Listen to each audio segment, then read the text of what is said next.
because there's not enough time.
Yeah, everyone's here.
Good evening, everyone.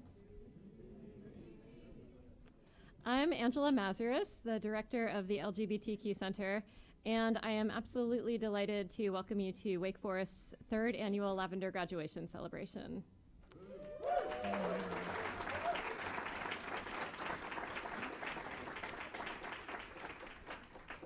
Lavender graduation is a time to celebrate LGBTQ and ally students who have contributed to the rich diversity of our campus culture. We come together today to recognize 28 students for their achievements and to wish them well as they make their way out into the world. I want to acknowledge that we gather here tonight in the shadow of HB2, a mean-spirited and discriminatory piece of legislation that targets our state's most vulnerable citizens. HB2 endangers the health and well-being of our transgender and gender nonconforming loved ones, limits protections for all LGBTQ people, and disproportionately hurts low-income people and people of color through its minimum wage restrictions. I know that many of you here tonight have felt angered, embarrassed, or personally threatened by HB2, as I have myself. Please know that the LGBTQ Center stands ready to support you in any way that we can. I also want to speak, however, to the other side of HB2, which is that it has given us an opportunity to see the amazing work of coalition building in service of social justice. Organizations from across our state, including the NAACP, the ACLU, Equality North Carolina, Southerners on New Ground, and many others, have come together to protest this bill and the ways in which it targets our most marginalized communities. And this coalition building mirrors the inspiring work that I have seen occur here on our campus. As we celebrate 5 years of having an LGBTQ center, I am moved at the transformation that I have witnessed on our campus in that time. When I look at Wake Forest, and especially these two rows right over here, what I see are courageous, passionate students who are committed to creating a more just, equitable, and inclusive world. The vision of social justice embraced by our students is multifaceted and intersectional. It includes sexual orientation and gender identity, and it includes as well race, class, nationality, socioeconomic status, religion, ability, and much, much more. When I arrived here 5 years ago, I could not imagine our students doing the sophisticated work of understanding oppression, liberation, and justice in such nuanced and interconnected ways. And now I watch you all every day, and I am inspired by you. This vision of intersectional social justice is reflected in the many successes and victories that the LGBTQ Center has celebrated this year. We kicked off the fall by packing Waite Chapel with over 2,000 people who traveled from across our state to hear renowned actress and advocate Laverne Cox speak about her experience as an artist and a transgender woman of color. We made history with Wake's first ever LGBTQ alumni conference, Rising Voices, which brought alumni spanning 4 decades and much rich experience back to campus to engage, connect, and educate.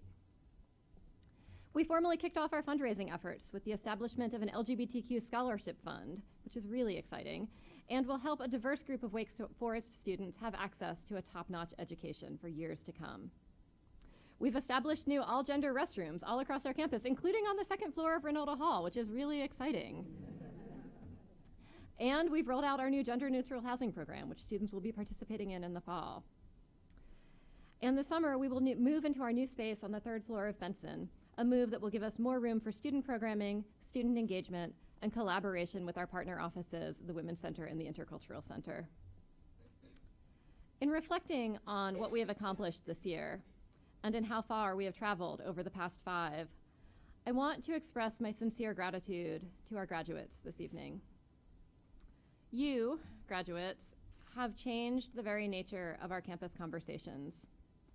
And I mean it sincerely when I say that it is an honor to work with you all and that you are the reason I get up and come to work every day.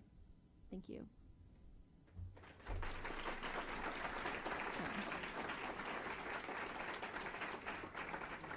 I'm not done yet. Sorry, that was a little too heartfelt and meaningful. I have more to say because I want to thank all of our graduates for participating in tonight's celebration.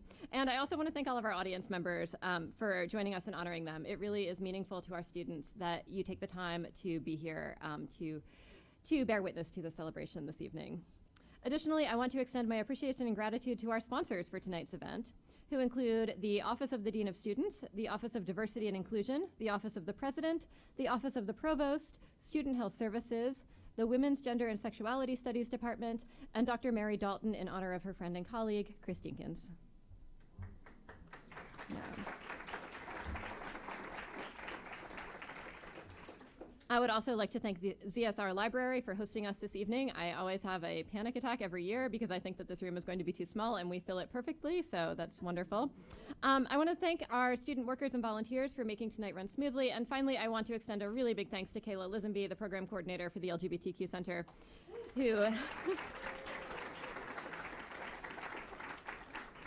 who has spent countless hours organizing this event and making things look beautiful, even with a broken arm, because that is really not my forte. So thank you all for being part of a diverse and inclusive Wake Forest University. At this time, I am delighted to introduce our president, Dr. Nathan O. Hatch, who will offer a welcome to our graduates. He will be immediately followed by Jessie Sorrell, Divinity School Class of 2016, who will offer our invocation. Welcome, Dr. Hatch.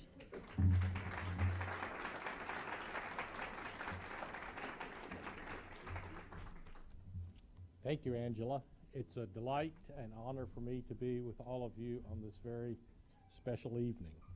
Let me congratulate all the graduates, members of our LGBT community, and allies alike on your many achievements. Let me also acknowledge and congratulate the faculty and friends who have stood with you during your collegiate journey. This is indeed a time for celebration and joy, and I'm proud to be able to share this moment with you. As Angela has said, these have been challenging times for us all. It is important to state again Wake Forest's commitment to inclusion, to diversity, and to safety for all who are part of this campus community. I'm proud of the leadership that many of you have shown in standing up and speaking out for the values and rights that all should be accorded regardless of who we are. Wake Forest's commitment to a safe, welcoming, and inclusive campus remains unwavering. I want to give a special word of thanks to Angela, who has led our LGBTQ Center from its beginning and who demonstrates not only leadership, but humanity in her work, her words, and her example. Thank you.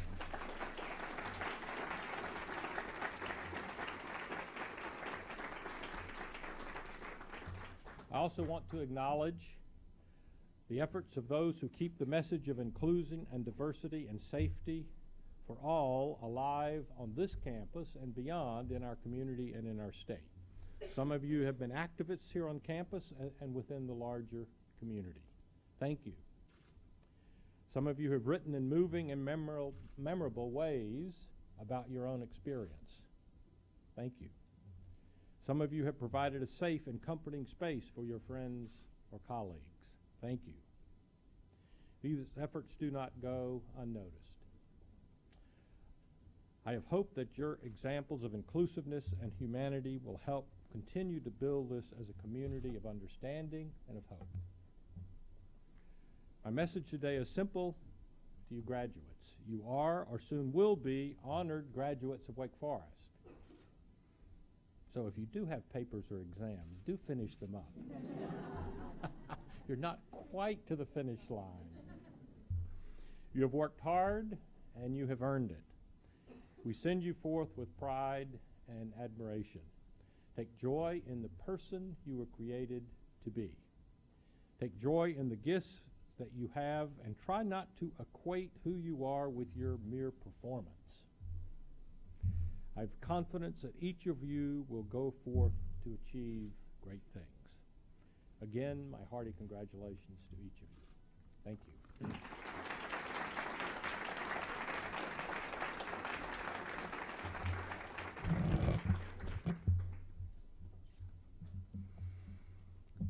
Welcome, soon-to-be resilient, brimming graduates. Welcome, friends, faculty, family, alumni, staff who embody belonging.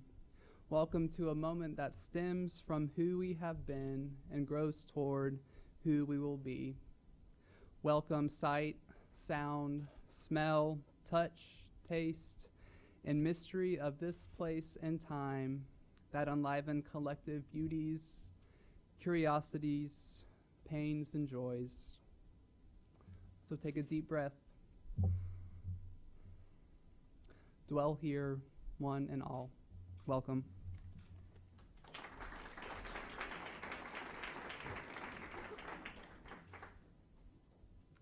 So it is now my pleasure to introduce our first student speaker this evening. Deb Mark is currently a senior health and exercise science major at Wake Forest University. She works in campus recreation as a student administrative supervisor and fitness attendant in the Miller Center, and occasionally refs ultimate frisbee for intramurals. She is also one of the student liaisons for the campus climate implementation team, on the leadership and development team for the Women's Center, and is on the executive board of Trailblaze, a student organization that seeks to combat rape culture on Wake Forest's campus. Deb does work with Class Talks, which provides a space for low-income students to feel support, is a peer educator in the Office of Wellbeing, and does work with Voices, which is an organization that works to support the kids in the Ladera Crest community. She is pretty much all about intersectionality and learning every day. Welcome, Deb.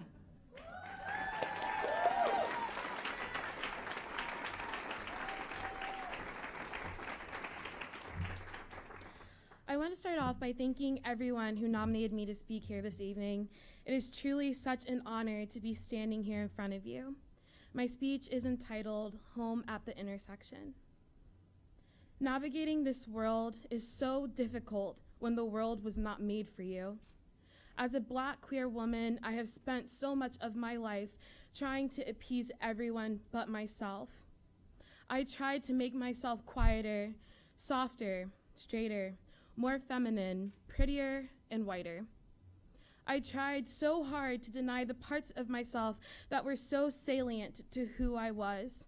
I opted to be apathetic to the point that when I looked into mirrors, I didn't recognize who I was, but I was who society wanted me to be, and that's all that really mattered, I guess. But apathy didn't save me. It didn't protect me from experiencing violence from my then boyfriend. It didn't protect me from being pushed up against a wall and told that niggers don't belong here in a frat lounge. It didn't protect me from being profiled by the university police. And it didn't protect me from being sexually assaulted. Assimilating didn't help. I was lost and lying not only to myself, but to those around me. Not because it was purposeful, but because I couldn't rationalize and make sense of who I was, because I was drowning in shame. I was ashamed of my Blackness. I was ashamed of my womanhood, and I was frightened and angry at my queerness. The identity that I felt the least amount of shame over was my womanhood. It wouldn't take that much for me to become a feminist and work to unlearn everything that I had been taught about expectations of what it meant to be a woman. I soon learned to be proud in that. I worked to love my Blackness, which is a journey in and of itself, and is still one that I'm working on.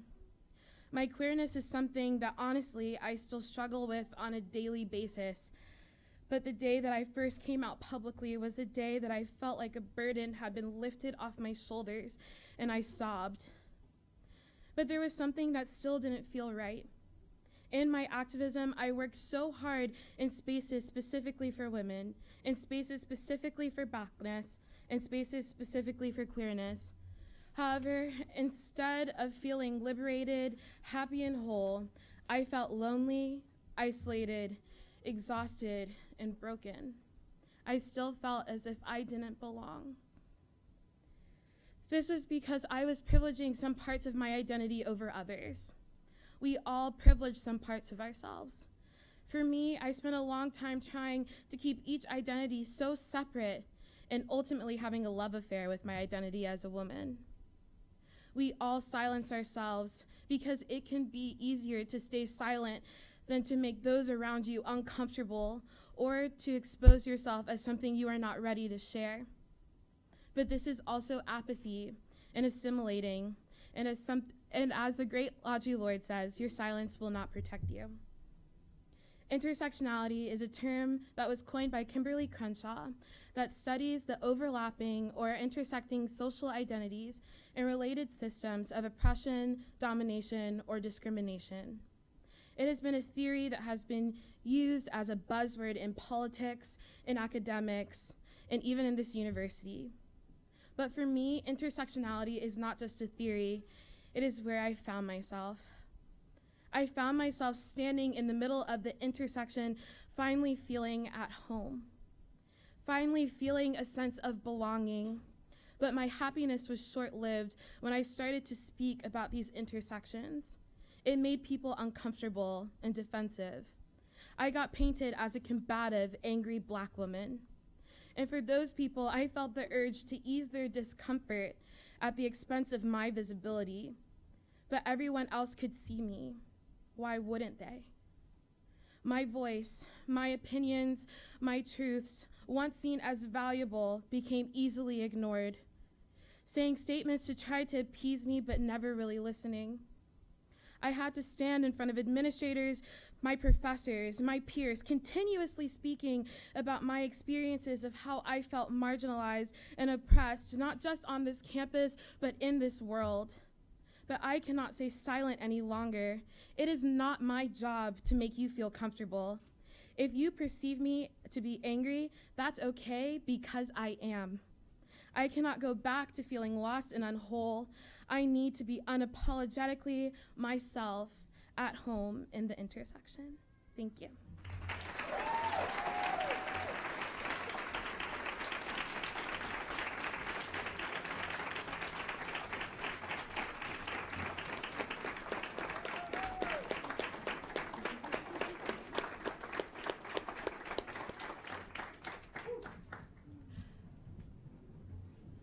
Thank you, Deb, for that beautiful speech.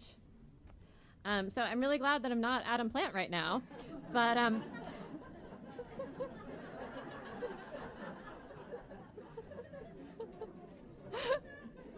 I am delighted to introduce our second student speaker, Adam Plant, who I know is going to be just as fabulous. Adam is a queer trans man of faith and soon-to-be graduate from Wake Forest University School of Divinity, where he currently serves as president of Kaleidoscope and as a facilitator for the Trans Action Discussion Group at the LGBTQ Center. Adam hopes to pursue a vocation in community organizing that allows him to work at the intersections of gender identity, sexual orientation, and spirituality. In his free time, Adam enjoys acting and producing with local theater companies, playing the guitar, and going on adventures with his dog, Obi-Wan Kenobi. Welcome, Adam.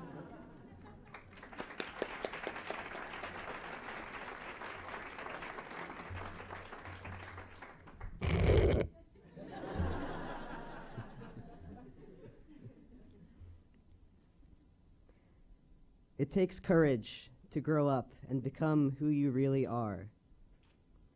This quote, attributed to E.E. Cummings, has become a guiding post in my life over the past few years. I came to Wake Forest School of Divinity in the fall of 2013 with no clear plan for my life. I felt no career or vocational calling. I didn't know where the money would come from each semester. I didn't even know my own name. We'll get to that later, though. The fact was, my life had been out of focus for 24 years. Like a camera that can't quite seem to find its subject, I felt fuzzy around the edges and smudged out at my center where there should have been a face. Wake Forest was a place that changed all of that for me. It was here that I met people whose voices and identities called to me in a way I had never felt before. One day, I found myself sitting in a booth in the subway on campus, listening to the first openly trans person I had ever known tell me about his childhood, and seeing my face reflected in almost every word of his story. It was in those moments that the camera lens began to turn, and the picture started to become the tiniest bit clearer. When I remembered my name, the name my parents had chosen when they first dreamed of their potential son, the clarity of the picture snapped into focus, and I and others around me began to catch glimpses of the person I had always been, the person I was becoming, Adam. Connected with the Hebrew word Adamah, meaning ground or earth, the name literally means earth being. That name gave me a sense of grounding, no pun intended, and reminded me that yes, I am an earth being, and just like everyone else, I am supposed to be here.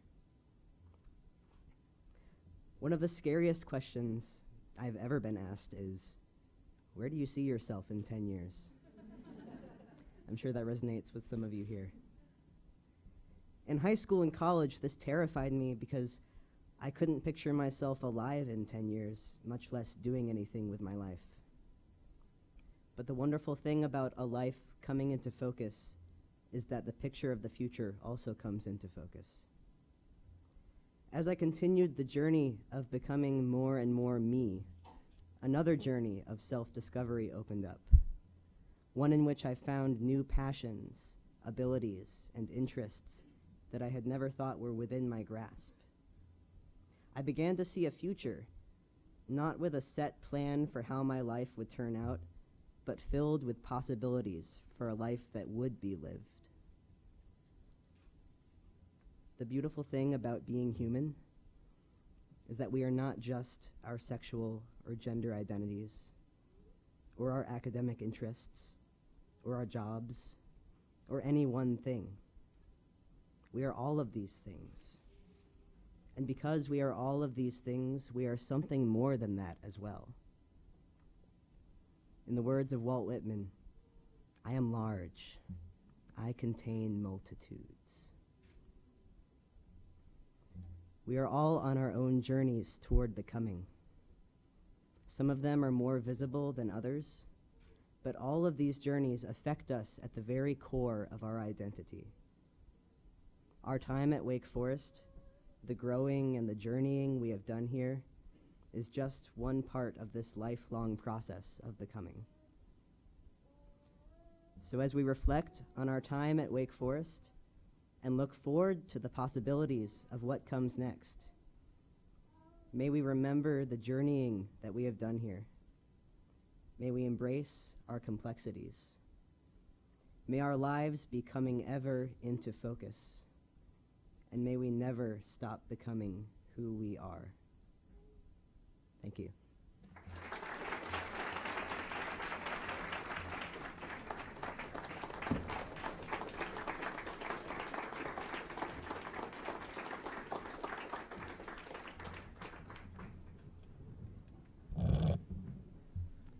All right, we're really 2 for 2 here with these speeches this evening. Thank you, Adam. So it now gives me great pleasure to introduce our keynote speaker for the evening, alumna Jessica Devaney. Jessica is a creative producer and communications strategist. She recently produced the film Speed Sisters, which follows an intrepid team of Palestinian race car drivers.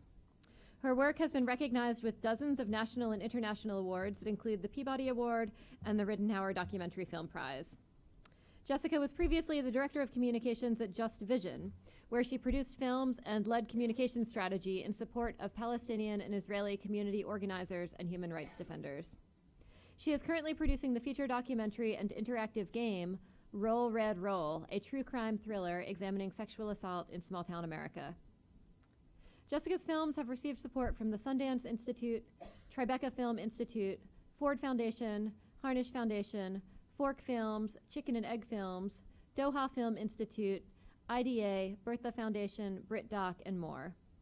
Her work is featured regularly in major media outlets including The New York Times, MSNBC, NPR, BBC, The Washington Post, The Economist, Sports Illustrated, and Al Jazeera. Jessica holds an MA in Religion and Society from Wake Forest University and studied at Georgetown's Graduate School of Foreign Service in the Center for Contemporary Arab Studies, where she researched gender and nationalism in the Middle East. She is a 2006 Women at Sundance Fellow and a founder of the Queer Producers Collective. Please join me in welcoming Jessica Devaney.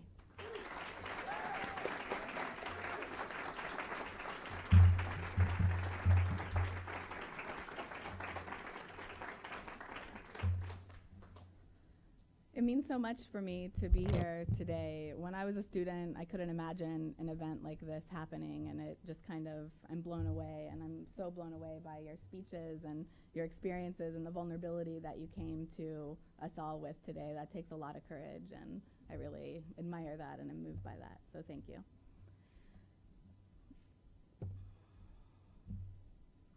I participated in a coaching program for women filmmakers yesterday, and one of the points of emphasis centered on getting comfortable with discomfort. The friction that comes from that discomfort creates energy that helps strip away our rigid expectations. It grounds us in a vulnerability that facilitates connection with others. In that spirit, I want to acknowledge that this space is my discomfort zone. While I speak to audiences maybe 2 or 3 times a month, not usually in this formal setting, and this kind of formal speech creates a lot of fear and anxiety in myself. And so I'm sharing that with you because I think that there's power in being together in fear. Now, I know I have as much to learn from you all as I can share today, but I wish this could be more of a conversation than an address, but unfortunately that's not really how these things go. So I'll share some of my own thoughts and reflections and hope that they stand for you in a place that's useful, that's perhaps thought-provoking, affirming, challenging, and maybe discomforting. You're graduating in a really confusing time. In the 4 years that you've been in college, we've seen remarkable progress on political issues that have direct impact on many of us here and now. But that progress has been met with some severe setbacks that we can't ignore. We've seen marriage equality upheld by the US Supreme Court, yet soon after, major foundations diverted funding from LGBTQ issues. Houston voters made it legal to discriminate based on gender identity. And Mississippi's governor signed a bill allowing services to be denied to LGBTQ persons. Right here in North Carolina, House Bill 2 has barred trans and gender nonconforming folks from using bathrooms that align with their gender identities. And at the same time, we've seen huge strides in transgender awareness and visibility with rising icons like Janice Mock, Laverne Cox, and Caitlyn Jenner. But much of this visibility comes with a fixation on normative beauty standards and often excludes gender nonconforming folks from the conversation on rights and equity. And the same year that Transparent showed up on Amazon and we all embraced it with open arms and it won multiple awards, that year attacks on gender nonconforming people more than tripled. You've become adults under the leadership of the first Black president of the United States and the rhetoric of post-racial America. Yet during Obama's tenure, we've seen ongoing murders of Black Americans at the hands of the state, including Troy Davis, Eric Garner, Michael Brown, Tamir Rice, Sandra Bland, and Freddie Gray. A reinvigorated movement for Black lives has fundamentally impacted the national discourse about policing, our criminal justice system, and structural racism in the US. Yet our heritage of state violence was felt sharply last month when Darrell Hunt, an innocent man who spent 19 years wrongfully incarcerated right here in North Carolina, tragically took his own life. Progress continually seems to be marked by setbacks. It's a lot to take in. It's a lot to ask of us all to keep struggling toward that progress, with the knowledge that another setback is right around the corner. But it's critical that we find ways to keep struggling and that we do so in community. I've seen this pattern of progress and setbacks in my own work at the intersection of media and movement building in Israel-Palestine, work that began when I was in 2005 when I was a student here in the religion department at Wake Forest University. For nearly 8 years, I produced films and multimedia strategies with a team at Just Vision to increase the power and reach of Palestinians and Israelis who are working to end the occupation and bring a future of freedom, dignity, and equality to everyone in the region. Our team documented powerful and inspiring successes. But during that same period, structural oppression in the region became more entrenched, inequality deepened, and spikes in violence persisted. The setbacks have felt devastating to the Palestinian and Israeli activists I was working alongside, to my colleagues on the team, and to me personally. There have been dark moments in the face of overwhelming violence where I questioned whether my work was having any positive impact.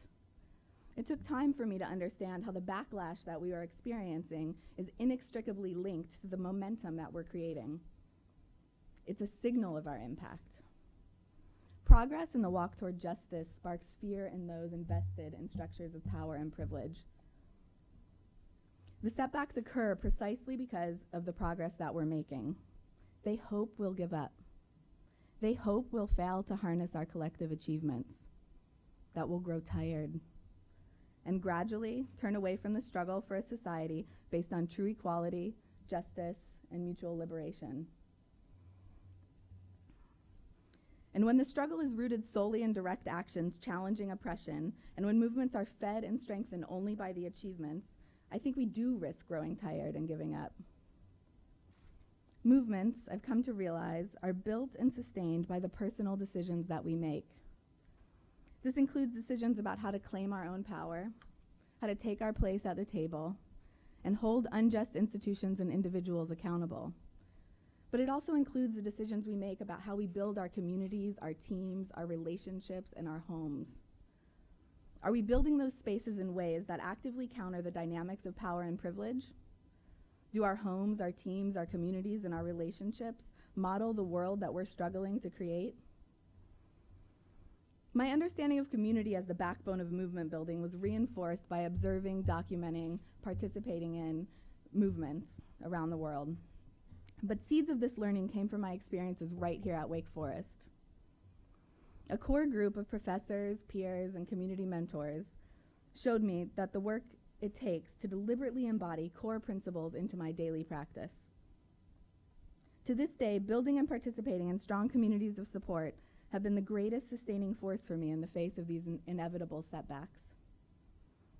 The work of community building is messy, but it's foundational to social change.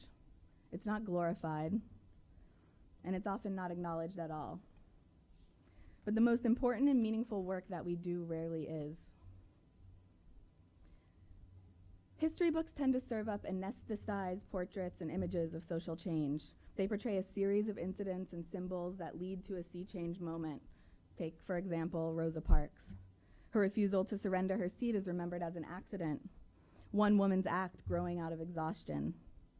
What kind of learning might we have absorbed if this moment was taught for what it was, an act of collective rebellion that was the outcome of months of strategic planning and organizing, all of which was built on relationships, deep collaboration, and community? Each of us has a role to play in changing the course of history by shaking up structures of power and privilege. We can't know the cumulative impact of our actions, but we know that we have the power to defy those who stand in our way on the path toward justice and dignity. I'm excited and moved by the power of the people in this room, for what you have each individually and collectively already accomplished, and for the potential power that you can build together. In that spirit, I'd like to offer a few encouragements. May you treat each relationship and interaction as an opportunity to dismantle structures of power and privilege. May your fear, discomfort, and self-doubt challenge you to step into the fullness of your power. May your actions and your being contribute to bending the arc of history toward justice. I'd like to end with the people's microphone, a tactic that began during anti-nuclear protests and was popularized during the Occupy movements of 2011. I love that this tool was created as a way to bypass regulations on amplification equipment. I love that it's pluralist and egalitarian. The speaker's message only reaches those gathered if the people want to amplify it. This requires not only participation, but some level of commitment to the message we're asked to amplify. Are you all familiar with how this works? All right. Mic check. Mic check. A quote from Audre Lorde. A quote from Audre Lorde. When I dare to be powerful. When I dare to be powerful. To use my strength in the service of my vision. To use my strength in the service of my vision. Then it becomes less and less important. Then it becomes less and less important. Whether I am afraid. Whether I am afraid. Thank you, and good luck out there.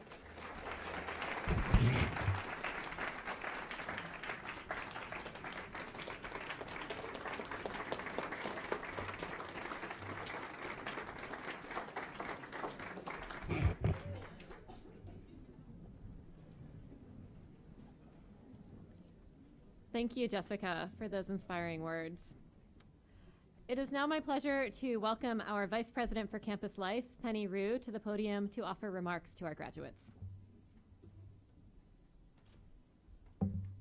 Thank you, Angela. I'm honored to be here tonight. This is a poignant moment for me as I look at your faces and think about what you've given us. But this is a time for both reflection and celebration. Rituals are important in university life. They bind us together. They connect us to our deeper purpose. And I think one of the most meaningful aspects of a ceremony like this is what it says about us as a community.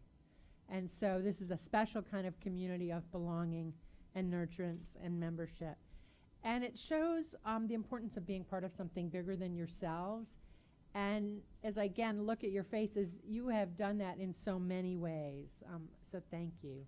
So I got to read the information you all provided, Angela, as part of your dreams and aspirations and hopes. And I had to catch my breath. Honestly, you have enriched our community in so many ways. In the classroom, in theater, in service groups, in faith works, in debating societies, and in your personal journeys of friendship and connection. And many of you have taken the charge that Jessica has just described. You have taken it upon yourselves to help make this campus a more inclusive and welcoming place through your activism, through leadership in social justice-oriented organizations, by being RAs, by performing thought-provoking works. And this is exactly what makes a university such a true community. So as we've talked about last year at this time, we were in a celebratory spirit because of the victory of gay marriage. And now our state faces yet another defining moment as we must face the actions of those who wish to embrace discrimination rather than inclusion. Your voice is even more valuable in this moment. I saw a Facebook post today that really struck me, and it said, in the 60s, it wasn't about the water fountains.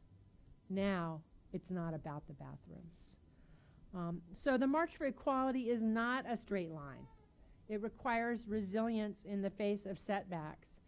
And I know that many of you are here in the room this evening as friends and as allies. And no large struggle has ever been won without those who stand shoulder to shoulder with marginalized members in the journey towards justice. So thank all of you as well.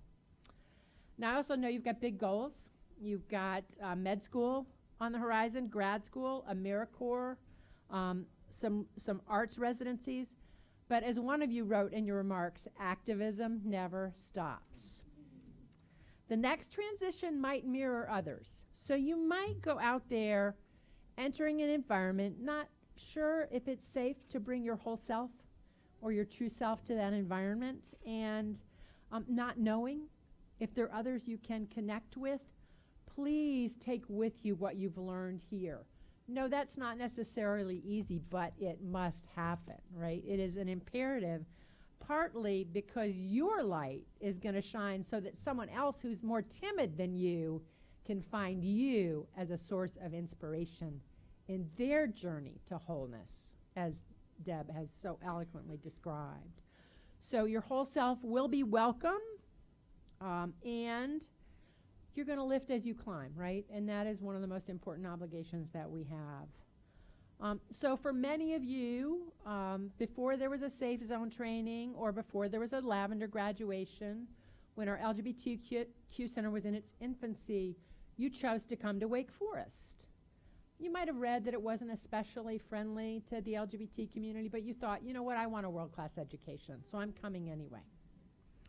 But the truth is that you've made Wake your home, and you've made our campus way more inclusive because of it, and much better for it. And so you're going to depart, some of you are sticking around, thank you.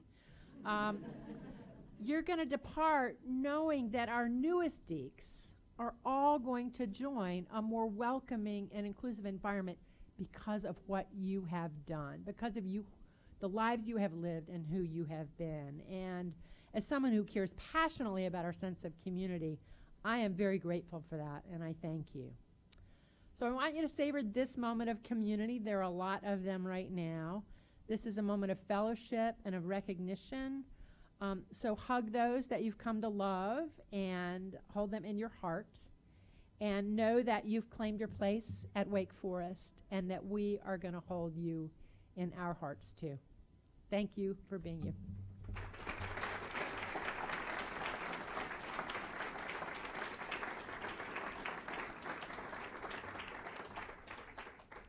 Thank you, Penny, for that reflection. So now, without further ado, it is our honor and privilege to recognize this year's class of Lavender graduates.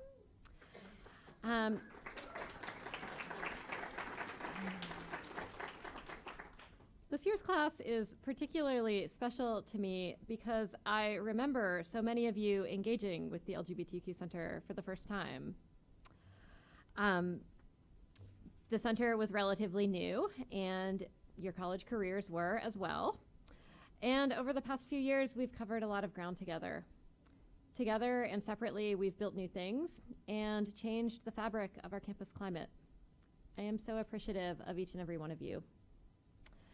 At this time, I'm going to welcome Kayla Lisenby up to the podium to read the names of our graduates, and I am going to welcome my very special assistant, Ocean Amaro Mazaris, class of 2030, up to the table to help distribute journals. I will ask you to hold your applause until all of our graduates have joined us at the front of the room.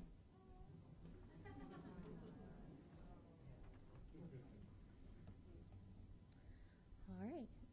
Hayden Abini.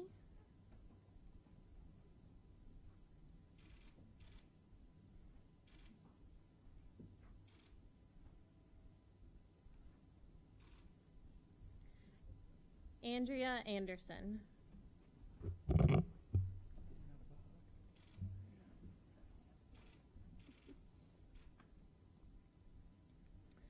Christopher Aragon.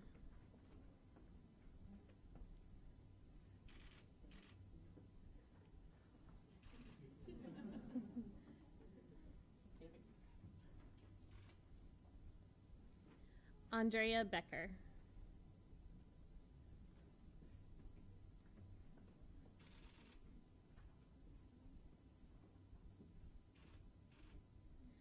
John Champlin.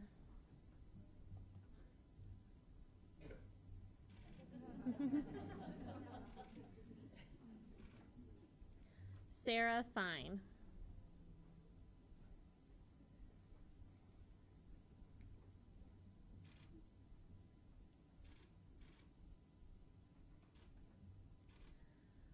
Liam Gallagher.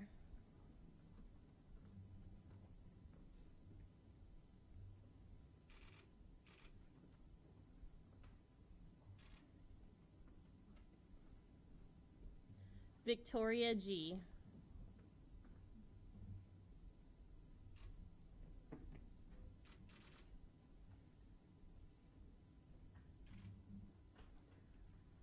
Brian Hart.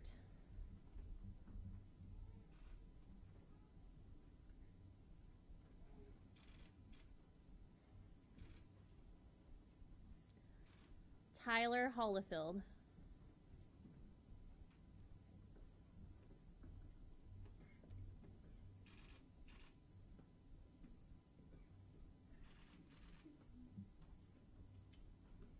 Kimberly Corzin.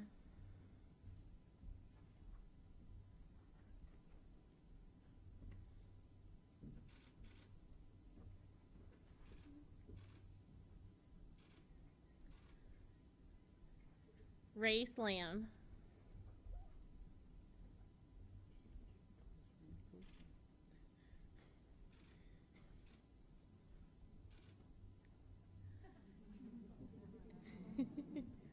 Aaron Lee.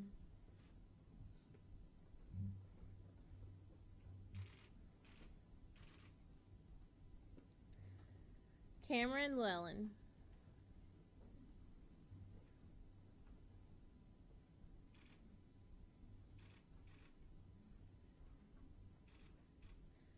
Deb Mark.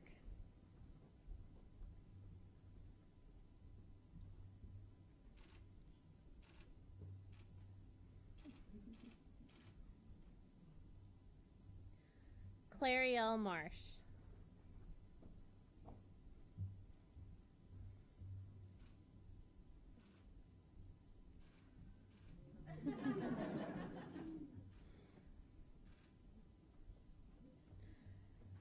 Ashwarya Nagar.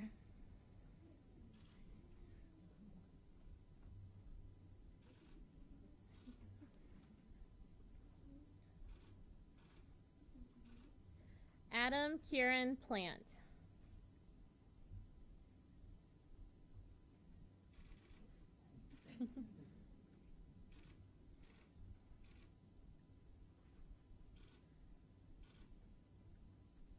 Ivory Shelton.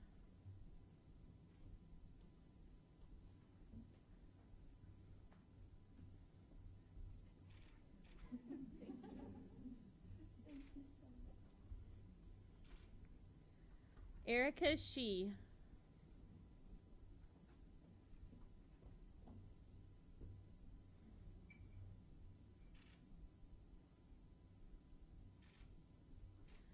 Matthew Simpson.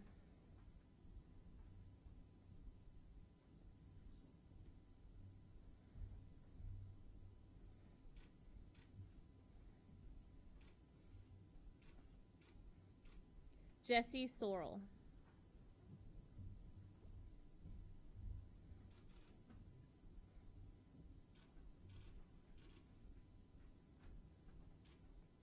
Melody Wang.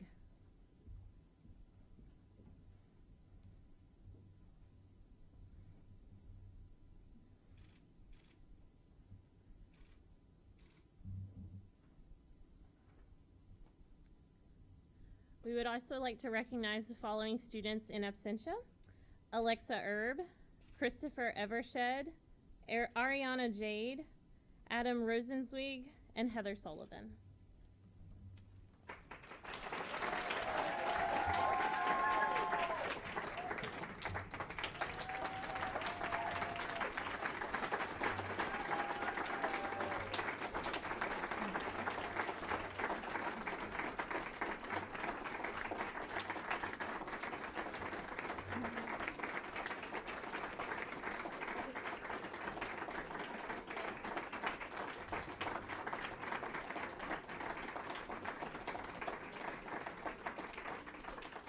Graduates, I am so very proud of you and all of your accomplishments. Wake Forest has benefited so much from each of your time, energy, and investments. I truly cannot wait to see what kind of change you will all make in the wider world. Please know that you always have a home at the LGBTQ Center and our alumni group, and that I am always here for you as a resource as you navigate the larger world. On behalf of the center and the university, I'm delighted to send you all off with our best wishes and love. Audience, thank you all for being here tonight.